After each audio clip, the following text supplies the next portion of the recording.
মহান বিজয় দিবস উপলক্ষে মুক্তিযুদ্ধে আত্মোৎসর্গকারী বীর শহীদদের স্মৃতির প্রতি শ্রদ্ধা জানিয়েছেন রাষ্ট্রপতি মোহাম্মদ শাহাবুদ্দিন।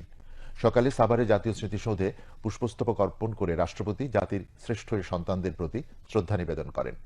পুষ্পস্তবক অর্পণ শেষে রাষ্ট্রপতি শহীদদের স্মৃতির প্রতি শ্রদ্ধা জানিয়ে কিছুক্ষণ নীরবে দাঁড়িয়ে থাকেন। সেনা, নৌ ও বিমান বাহিনীর একটি চৌকস দল রাষ্ট্রীয় সালাম প্রদান করে। এ সময় বিউগলে করুণ সুর বাজানো হয়।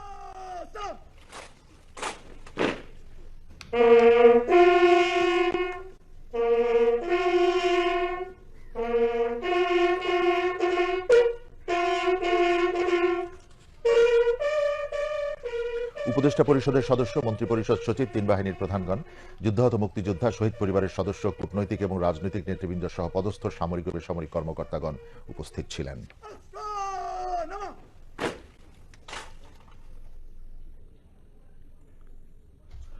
পরে রাষ্ট্রপতি মোহাম্মদ শাহাবুদ্দিন স্মৃতি